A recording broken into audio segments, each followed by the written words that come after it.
I thought making 10 posters would make me more creative, but halfway through, I felt completely stuck, like cliche ideas and unfinished sketches. Honestly, I almost gave up.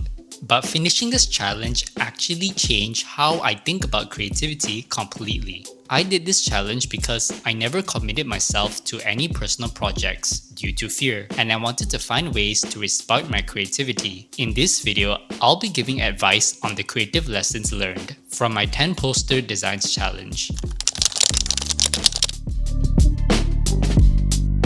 One of the first struggles I faced was coming up with ideas, and it only got harder the more posters I did. This struggle already starts in the ideation phase. You're sitting there, pen in hand, sketchbook or iPad open, and your mind is just blank. Then that rough idea at the back of your mind kicks in, and you're getting something onto the page. But it feels basic and cliche, like you've seen it 100 times before. I'm sure this is a universal experience all creatives face. If you don't give your brain anything new, it just repeats what it already knows. Creativity isn't about waiting for ideas, it's about feeding input. What helped me was being more intentional with references and research, not just scrolling for pretty images, but actually observing and researching about the topic or idea. Ask yourself questions like, why did this image capture my attention? Is it the style? Maybe the composition? What are the things that I can take from this and apply to my design or artwork? I set some constraints like limiting the colors or typography, which forced me to think differently. Narrowing the design decisions down gives you some direction as the possibilities are endless. That's when ideas stopped feeling random and started feeling buildable. Another big problem was overthinking. I spent way too long trying to make one design perfect, and the more I worked on it, the worse it started to feel. It got to a point where I would say just one more tweak over and over again. But this challenge required me to make multiple designs, so I just had to get my idea down, even though the idea wasn't clear. I realized perfection doesn't improve your work, it kills momentum. You get stuck polishing something that should have been finished already. There's a quote, "Kill your darlings," that perfectly captures the essence of this problem. I had to stop being so attached to every design. My advice is to set time limits and move on even if it's not perfect, because making 10 designs at 80% quality is way more valuable than making one perfect one. Improvement came from repetition, not perfection. I'll be honest, I wasn't motivated most of the time. At the beginning, especially during the ideation phase, there's that rush of excitement, but once you actually start doing the work, it gets hard. And on top of that, I kept thinking, does this even matter?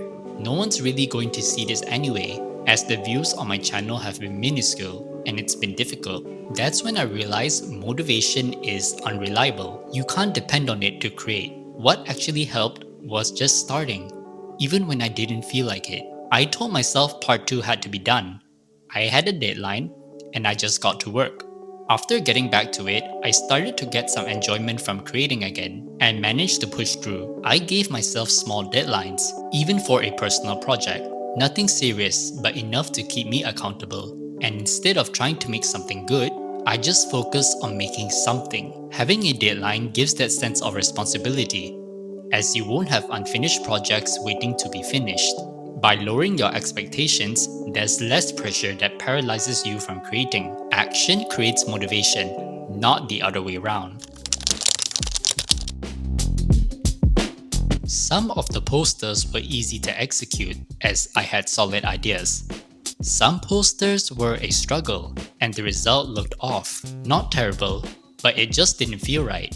This happened a lot when I skipped the planning stage, especially for the postmodern poster, where I thought I could just experiment freely. As the style is chaotic and experimental, I'd put random elements together and it just didn't work. I realized even chaotic designs still follow structure. It's not random, it's controlled.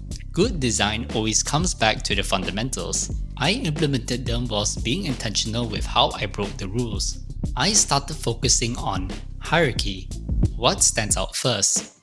spacing to give elements room, and alignment, keeping things intentional. Using a grid even loosely helped everything feel more cohesive. Step back and evaluate your design by observing your references. Ask yourself if there's anything similar or missing that could make it 1% better.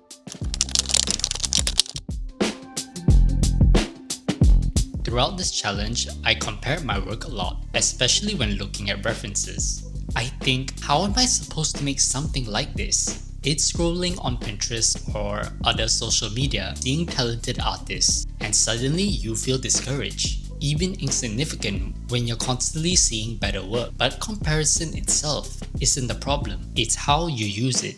It's inevitable, so it can either discourage you or guide you. My advice is to study, don't just compare. Instead of feeling bad about it, start asking, what exactly makes this design better? What do I like about it? Break down what makes that design or artwork good. Whether it's layout, colors, or typography, use them as a learning tool. That shift turned the comparison from something discouraging into something useful. Comparison is only harmful if you don't use it properly. This is something I still struggle with a lot. It's actually a core weakness of mine. I naturally stick to what I'm comfortable with, be it styles, tools, and my workflows, because it feels safe.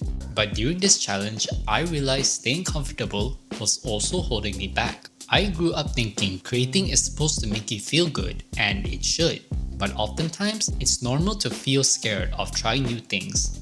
I find it crazy that some designers can master so many different skills and softwares, even having talents in other creative fields like videography or coding. During this design challenge, using Photoshop and Illustrator wasn't that difficult, but using the new Affinity software was a learning curve.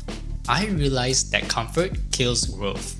If you want to grow as a designer or artist, you need to realize that the learning never stops, which can be a hard pill to swallow. For example, if I didn't learn video editing, I wouldn't be able to make these videos. If you dream about making something that feels out of reach, you just have to start picking up new skills to make it happen.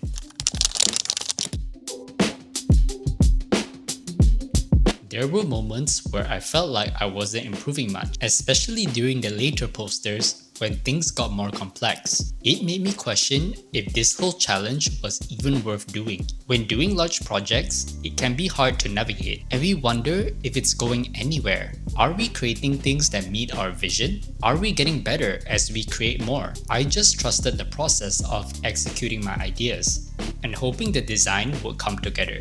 In the end, I did see some improvements, especially for the last 5 posters. Oftentimes, progress is hard to see in the moment as we get caught up in the creative process of trial and error. Creating art isn't linear, it becomes a flow state. What helped was stepping back and looking at everything as a whole. Comparing my first few posters to the last ones, that's when the improvement became obvious. Sometimes you don't notice growth until you zoom out. Looking back, creating 10 posters just didn't improve my designs.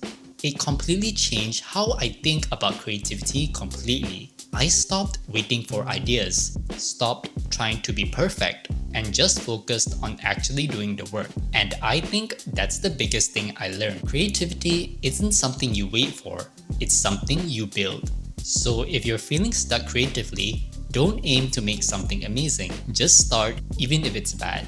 Because honestly, most of my good ideas came after the bad ones. And if you want to try this yourself, just set a challenge and see what happens. If you're also trying to improve creatively, I'm documenting that whole process on my channel, projects, experiments, and everything I'm learning along the way.